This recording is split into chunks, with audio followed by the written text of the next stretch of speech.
Today is a follow-up to the first video on how to tie this 3-hook Porgy rig. This is just a general video kind of describing what works for me. I've only been catching porgies for 2 years, and this is just general information on what I found useful and what works for me.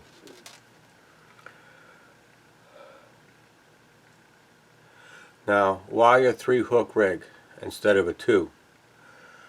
What I have found is that porgies tend to strip bait from hooks, and when you're drifting, if you have bait stealing by porgies or other small fish, you could be drifting after a couple of bites that you don't get, and then you're out of bait and you don't know it.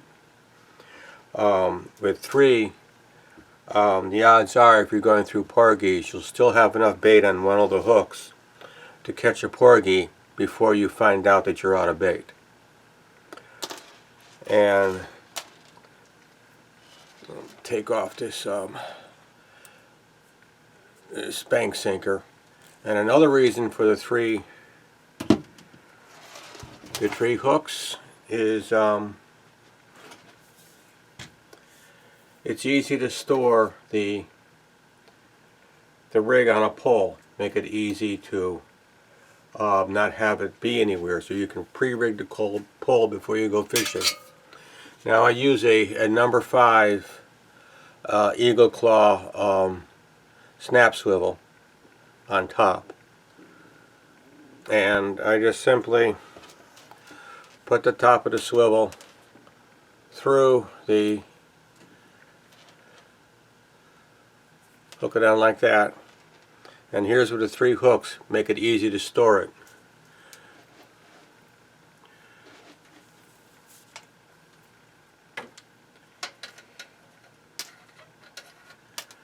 The sinker loop just floats around free. I put the bottom hook in the top of the eye where the point can't hit anything, and then I tighten up. Then toward the top,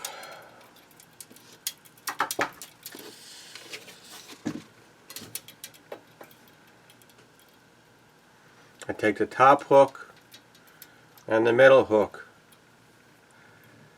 and I bring them, 2 of them together over the line between the 2 guides. And this, from the rod tip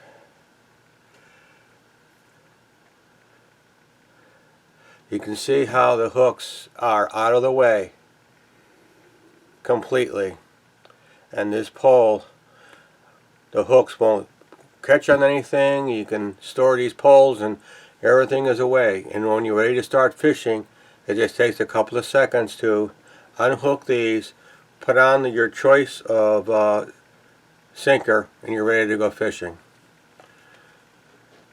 Now, this is the rig that I have come up with. Now, for porgy fishing, panfish of the ocean, and a lot of people, if you want to take kids fishing or people new to fishing, you're kind of much better off with a spinning reel rather than a conventional reel. Because with a conventional reel, you kind of have it up in your hands. If you have a kid or somebody trying to go fishing, sometimes the reel goes side to side, you're trying to crank, and they're harder to use, and it's harder for you to bring the line down to the bottom without getting a snarl as you can. With a spinning reel, you just open the baler, let it down, click it over, wind, and you're ready to go in a few seconds. This is a GHOTDA from AliExpress. Now, when porgies don't need the world's best reel. This reel was chosen because It's durable reasonably and incredibly inexpensive. I got these on AliExpress, which is out of China, and I paid roughly between $13 and $14 for this reel.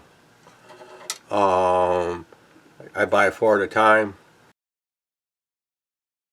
and so this is easy to use. This is a larger reel than most regular spinning reels. It being a bit oversized, it perfectly fits for porgy.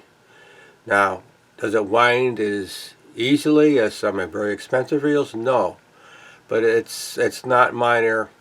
This is a very well engineered reel out of very inexpensive components. And for me, they go out fishing every day on the ocean when I go, and they're holding up pretty well.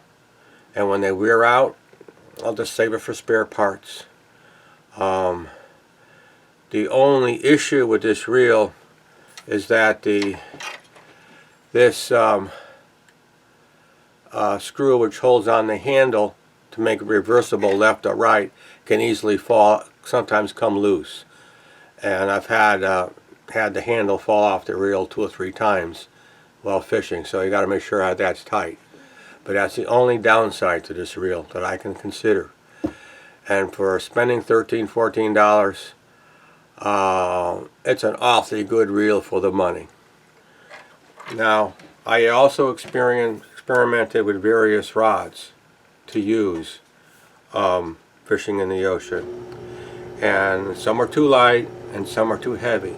The heavier ones get harder to hold, and they don't have the sensitivity on your tip to feel the porgy. This is the Cabelas Whupping Stick, 6.6 feet, medium light. So it's the 2-piece, medium light, 6.6 foot whupping stick. Now, Cabelas was taken over by Bass Pro Shops, and I haven't used it yet. The current rod being sold kind of looks nicer with a grip that's not on cork that'll come loose. And so again, this is the whupping stick. Guess you can't see it too well. And it looks about the same. I haven't tried it out yet, but I recommend this rod is something which you'll want to have. It's sensitive enough that you can easily feel the porgies biting. And so this is also inexpensive. It costs $30 for this rod, $29.99. And the whupping stick is a very tough, and it can hand up without breaking easily on the water. So between this reel and this rod, you can it's fairly inexpensive. For line, I use the Trilene 17-pound test XL. Now, you may have seen in the first video that I had a big spool. That's because when I was looking for a line to replace my 16-pound test strand in the big spools, I found this 9,000 yard spool on Amazon for only 60 bucks. And the other line tests were $180. For some reason, they had one left, was available for 60 bucks, so I bought it. And the next day, the price is back up to 180. So, 17-pound test Trilene is a good weight, a good pound test for this reel fishing for porgies in the ocean. Now, if you make your own rig, now the first video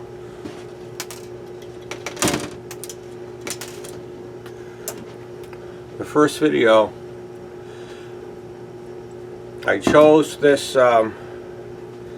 36 inches because in order to lift a porgy in the boat from the reel, it kind of bends down a bit, and you got to be able to clear the side of the boat and bring it in.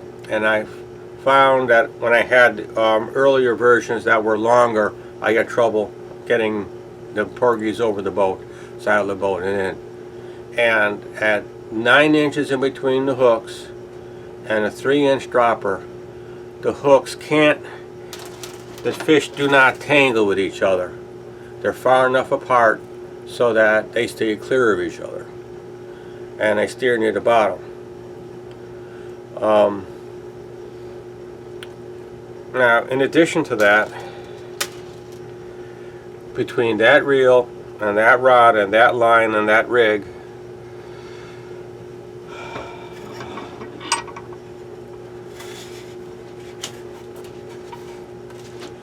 I use the Eagle Claw rod holder clamp in my boat. I'll show you a picture of the boat in a bit.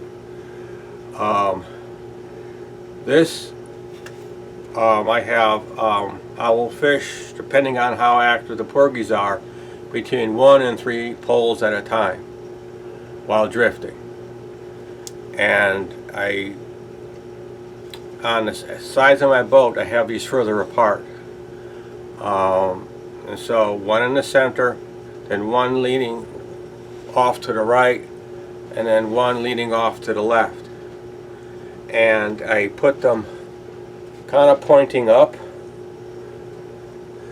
And the reason for that is that in the ocean, you're fishing off the side of the boat, and even tilted up like that, the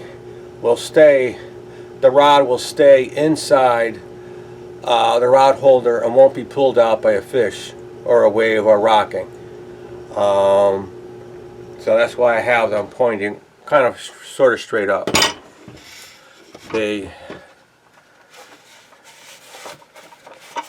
Now you could lower this if you want to. I recommend against it. And this turns this way, and it locks down. So this rod holder, that rod, and that reel, and that line works best for me.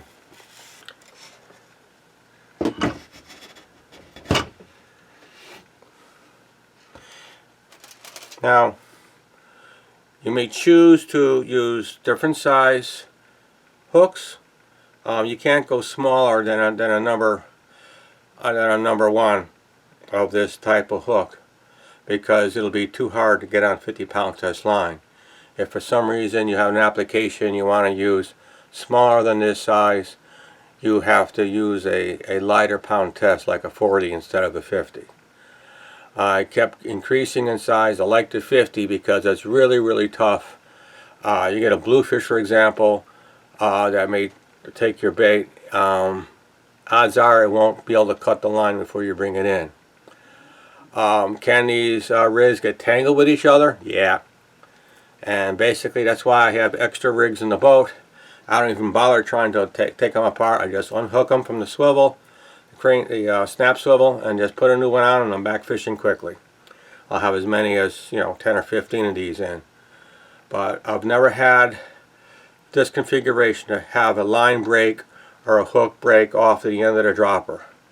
I've had that happen with the 40, but not with this 50-pound.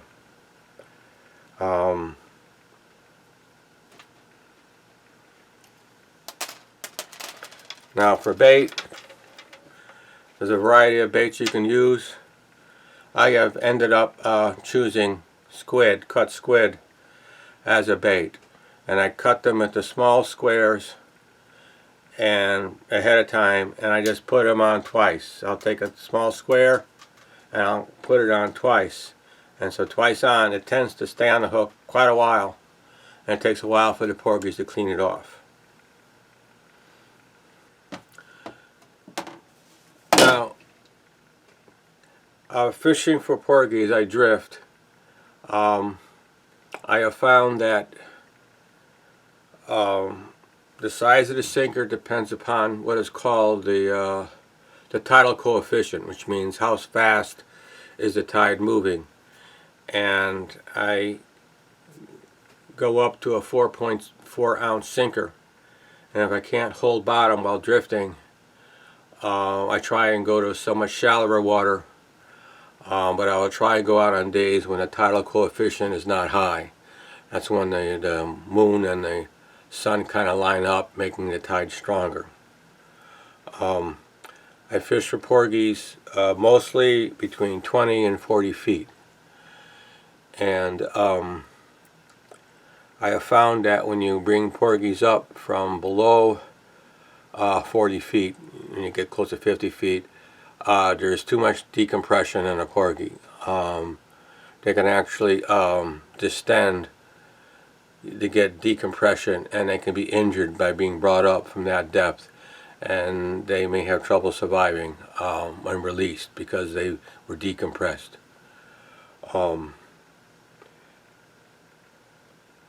Now, these rod holders which I've shown you, you can hook a porgy by itself. The circle hooks almost always hook the porgy in the corner of the mouth. Now, personally, the minimum length for porgies is Connecticut is 9 inches. I'm fishing on Long Island Sound, and in order to take a limit of 30 porgies for eating, you got to take 4 or 5 porgies to get one that's maybe 10 1/4 or 10 1/2. And so to catch 30 porgies, it's not unusual for me to have to bring in between 1 and 200 porgies in a single period of 4 or 5 hours fishing, 3 hours fishing. And the circle hooks let me almost always hook the porgy in the corner of the mouth. They unhook easy and get released unharmed very quickly. In these rod holders, the porgies will often hook themselves. When things are kind of quiet, I'm not drifting over fish, I will put one rod, I fish with 3 poles. I have one in the rod holder, and I'll hold the other 2, one in each hand, so I can feel the bites. And I'll generally let a porgy, just give them 1 or 2 seconds, 1001, 1002 before lifting. You don't have to jerk hard, you can just lift, and if the porgy is hooked by the circle, you just simply bring it up or just bring it back, let it back down. There'll be enough bait on at least, some of the 3 hooks so that you'll continue to fish. It's unusual to run completely out of porgy fishing.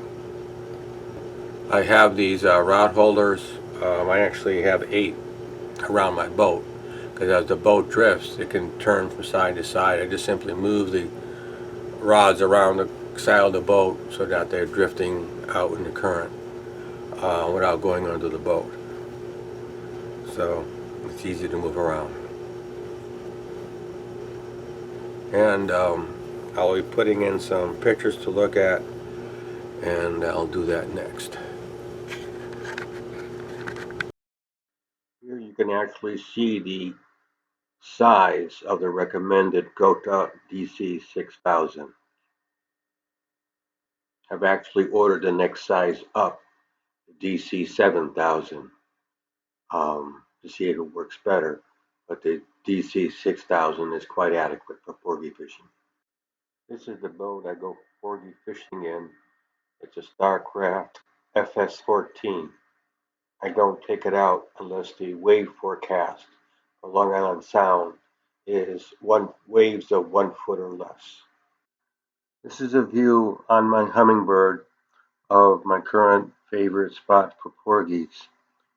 On Long Island Sound, launching out of Dock Road. To the left is Two Tree Island, which is visible. Then more toward the middle is Bartlett's Reef, which is actually underwater. The red highlight is for the shallow water. Each of the markers you see is a marker dropped when I caught a porgy, and it lets me over time kind of define where porgies can be found in this area. Of particular interest is the area to the right and further out from shore from Bartlett's Reef. And you can see from my tracks on this particular day my drifts for porgies. This is like a dome where it is 20-25 feet on top and sloping down to 40 feet or more on either side. So in these depths, generally between 25 and 30 feet, were quite a large number of porgies. And this is an area that's about a half a mile long and a quarter mile wide, where porgies are caught in very large numbers. And looking around every time I go out, no one else fishes for porgies. By myself, only the porgy party boats, fish for porgies, but every other boat seems to be fishing for any other species, be it stripers or blues or blackfish or sea bass or flounder. So this is an underutilized resource, porgy fishing. It's lots of fun, great for kids, and people new to fishing. We can take quite a number of fish out of a species that is not under any pressure, like flounder or sea bass or blackfish are. Its 6.9-foot depth being measured is actually because at this time my hummingbird is in the garage, and so it's measuring from where the motor is to the bottom of the concrete. On the water, I have chart split with actual down sonar. This is a day's typical catch of porgies. This is 30 porgies. The bag weighed 23 to 25 pounds. And this batch of fish produced between 6 and 7 pounds of boneless fillet. And this was the biggest porgy of the day.